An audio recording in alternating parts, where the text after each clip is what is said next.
রামনবমী উপলক্ষে বিশ্ব হিন্দু পরিষদের উদ্যোগে বুধবার বর্ণাঢ্য শোভাযাত্রা আয়োজিত হলো ইসলামপুরে। যদিও এবারে রামনবমীকে ঘিরে আলাদা উন্মাদনা তৈরি হয়েছে ভক্ত সাধারণের মধ্যে। জানুয়ারি মাসে অযোধ্যায় উদ্বোধন হয়েছে বহু প্রতীক্ষিত রাম মন্দিরের, প্রাণ প্রতিষ্ঠা হয়েছে রামলালার। ফলে এবারে রামনবমীকে ঘিরে তৈরি হয়েছে উৎসবের আমেজ। যদিও রামনবমীর মিছিলকে ঘিরে অশান্তি রুখতে নির্দেশিকা জারি করেছে হাইকোর্ট। আদর্শ আচরণবিধি জারি থাকাকালীন রামনবমীর মিছিলের নিরাপত্তায় বাড়তি নজর রেখেছে জাতীয় নির্বাচন কমিশনও। সেই নিয়ম মেনেই এদিন ইসলামপুরে স্টেট ফার্ম কলোনি থেকে শুরু হয়ে এই শোভাযাত্রা শহরের বিভিন্ন এলাকার পথ পরিক্রমা করে। ঢাক, ব্যান্ড, ব্যানার, সুবিশাল পতাকা সহকারে অসংখ্য মানুষ এদিন পা মেলান মিছিলে। এদিন মিছিলে পুরোভাগে রায়গঞ্জ লোকসভা কেন্দ্রের বিজেপি প্রার্থী কার্তিক পালকে দেখা যায়। সেখানে সকলকে রামনবমীর শুভেচ্ছা জানান তিনি। অন্যদিকে এদিন রামনবমী উপলক্ষে শোভাযাত্রায় অংশগ্রহণকারীদের জল এবং শুকনো খাবারও তুলে দেওয়া হয় বিভিন্ন সংস্থার উদ্যোগে। অন্যদিকে এদিন রামনবমীর শোভাযাত্রায় অংশগ্রহণকারীদের শুভেচ্ছা জানাতে উপস্থিত ছিলেন বিধায়ক আব্দুল করিম চৌধুরীও। বিধায়কের তরফে শোভাযাত্রায় অংশগ্রহণকারীদের জন্য জল এবং খাবারের ব্যবস্থা করা হয়। যদিও বিধায়ক করিম সাহেব জানিয়েছেন, রামনবমী কোনো দলের একক উৎসব নয়, সকল হিন্দুদের কাছে রামনবমী আনন্দ উৎসব। এই উৎসব পালনের মাধ্যমে আমাদের মধ্যে একতা এবং সৌভ্রাতৃত্বের ছবি উঠে আসে বলে জানিয়েছেন তিনি।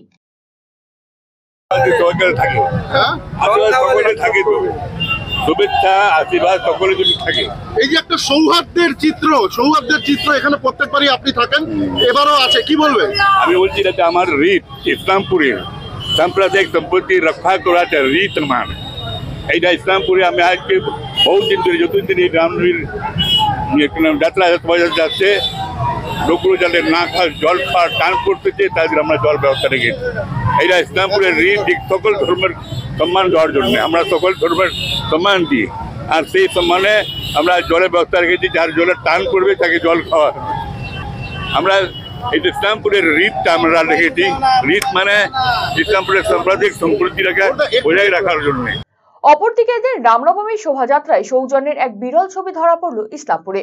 শোভাযাত্রা চলাকালীন শহরের রাজপথের পাশে দাঁড়িয়ে থাকা প্রবীণ তৃণমূল কংগ্রেসের বিধায়ক আব্দুল করিম চৌধুরীকে দেখতে পেয়ে তার পা ছুঁয়ে প্রণাম করেন বিজেপি প্রার্থী কার্তিক পাল, করেন সৌজন্য বিনিময়ও।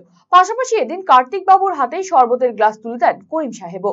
এদিন বিধায়ক আব্দুল করিম চৌধুরীর সঙ্গে সৌজন্য সাক্ষাতের পর বিজেপি প্রার্থী কার্তিক পাল প্রণাম করতে দেখা যায় তৃণমূল জেলা সভাপতি তথা পুর চেয়ারম্যান কানাইয়ালাল আগারওয়ালকেও। এদিন শোভাযাত্রা চলাকালীন দলীয় কার্যালয়ের পাশে নেতৃত্ব কর্মীদের নিয়ে উপস্থিত ছিলেন কানাইয়ালাল আগারওয়াল। সেখানেই এসে তাকে প্রণাম করেন কার্তিক বাবু। একে অপরের সঙ্গে শুভেচ্ছা বিনিময় করেন তারা। যদিও এই ঘটনাকে বিশেষ গুরুত্ব দিতে নারাজ তৃণমূল জেলা সভাপতি। উৎসবের দিনে মানবিকতার খাতিরেই এই সৌজন্য বিনিময় বলে মনে করছেন তিনি। এর জন্য রাজনৈতিক লড়াই বা ভোট বাক্সে বিশেষ প্রভাব পড়বে না বলেই দাবি কানাইয়ালাল আগারওয়ালের। আমরা এখানে প্রত্যেক বছর এখানে বসে রামনবমী মিছিল এখান থেকে আসে, আমরা যারা মিছিলে থাকে তাদেরকে জল খাওয়াই। এটাই আমরা তৃণমূল কংগ্রেস থেকে প্রত্যেক বছরই এই কর্মসূচি আমরা পালন করে থাকি, এবারও করছি।